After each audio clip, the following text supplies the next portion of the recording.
es 3 de junio. Hoy es un día muy especial. Hoy es el aniversario de uno de los grandes personajes de nuestra historia argentina, un hombre muy valiente que hizo mucho por nuestra patria y entre tantas cosas que hizo, uno de los legados más importantes con los que hoy contamos, gracias a él, es nuestra bandera nacional. Sí, hoy es el aniversario número 250 del general Manuel Belgrano. Entonces, atendiendo a esta fecha tan particular como es su cumpleaños, les voy a contar un cuento para conocer un poco más acerca de la historia del general. Una mañana fría del mes de junio, Agustina y su abuela llegaron a la plaza del pueblo. Había un desfile y todos los chicos de la escuela estaban presentes. Agustina miró con orgullo su escarapela celeste y blanca. Uno de sus compañeros llevaba en el alto la bandera argentina, también celeste y blanca, que tenía un sol dorado en el centro. Entonces preguntó: «Abuela, ¿quién inventó la bandera?» «Fue un hombre muy valiente y luchador», respondió la abuela. «¿Y cómo se llamaba?» «Su nombre era Manuel Belgrano».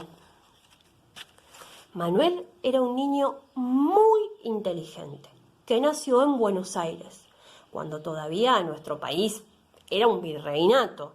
Tenía muchos hermanos, pero todos los días iba caminando hasta la escuela con Francisco, que era apenas un año menor que él. Cuando Manuel y Francisco crecieron, viajaron juntos a España para estudiar en la universidad. Manuel se recibió de abogado y hablaba perfectamente el italiano, que era el idioma de su papá, y tocaba un montón de instrumentos musicales. Un tiempo después, Belgrano regresó a América y traía muchas ideas nuevas en su cabeza. Además de inteligente, era también un excelente soldado. Esto quedó demostrado cuando Inglaterra invadió el Río de la Plata y se apoderó de Buenos Aires.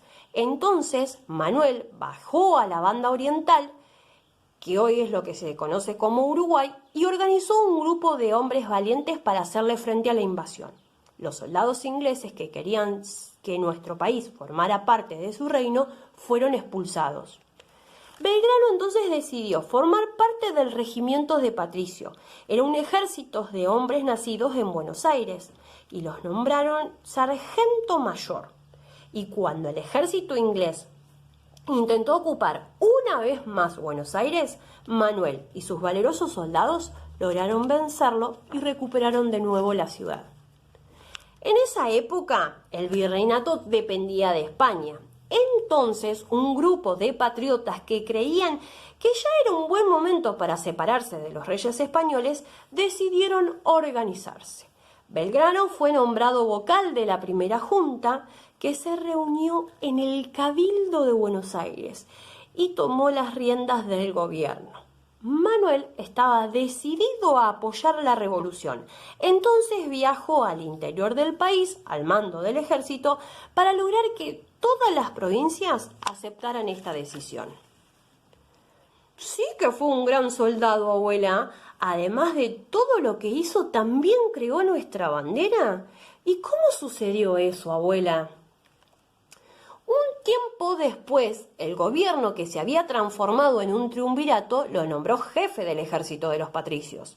Entonces creyó que sus tropas necesitaban un símbolo que lo diferenciaran de los demás y se puso a pensar qué colores podría tener. Para recordar que todavía existía una relación con España, Belgrano tomó los colores celeste y blanco del manto de la Virgen, que eran los mismos que usaban la casa de Borbón, de donde provenían los reyes de España. Primero creó una escarapela, que los soldados la llevaron con mucho orgullo. Después pensó que su patria también debería tener un símbolo que la hiciera única. Entonces ideó una bandera, también celeste y blanca, y a la que más tarde se le agregó en el centro un sol incaico que representa a las Américas. Manuel Belgrano debió hacerse cargo del ejército del Alto Perú, que había sido vencido en Bolivia. Allí presentó la bandera, que fue recibida con 15 cañonazos. La hizo bendecir y los soldados le juraron lealtad. Con esta ceremonia logró que todos quisieran defender a la patria. Luego, en el norte, sin refuerzos y ante el avance del ejército realista, recibió la orden de emprender la retirada. Entonces le pidió a los habitantes de la provincia de Jujuy que todos abandonaran sus casas, su ganado, todos sus bienes, para no dejarle nada al enemigo que se acercaba. Y todos partieron hacia Tucumán. Este movimiento se conoció como el Éxodo jujeño. Como eran tiempos de mucha lucha por la liberación de los países de América, Belgrano decidió reorganizar el ejército y enfrentó a aquellos que se oponían a la revolución. Derrotó así a los realistas en la batalla de Tucumán y Salta, pero fue vencido en Vilcapugio y Ayohuma.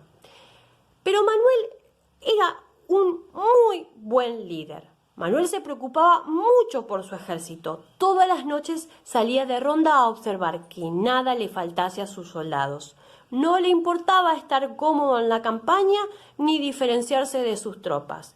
Y la verdad es que a él le daba lo mismo dormir de manera cómoda en su cama o en el suelo.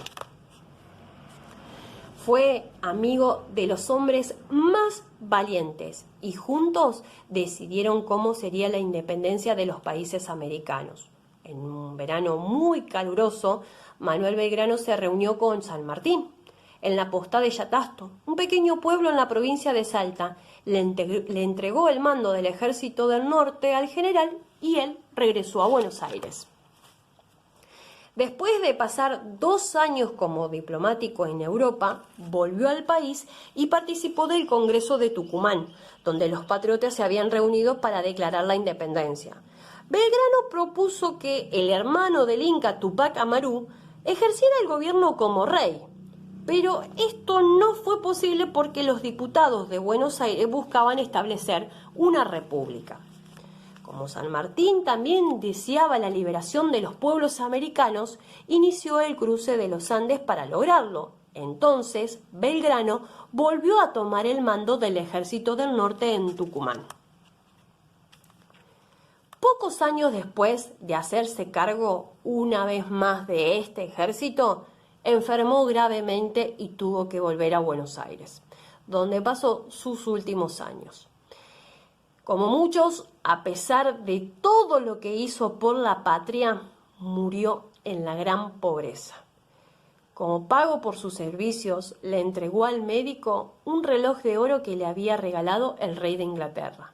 Desde entonces es recordado como un valiente soldado, un gran pensador y sobre todo como el creador de nuestra bandera. Esta es la historia de Manuel Belgrano, tal como me la contaron cuando yo era chiquita, dijo la abuela. Y como la mañana era muy fría pero soleada, tomó de la mano a Agustina, que llevaba con mucho orgullo su escarapela celeste y blanca, y los dos se sentaron en uno de los bancos de madera de la plaza a observar el desfile. Y esta fue la historia de Belgrano.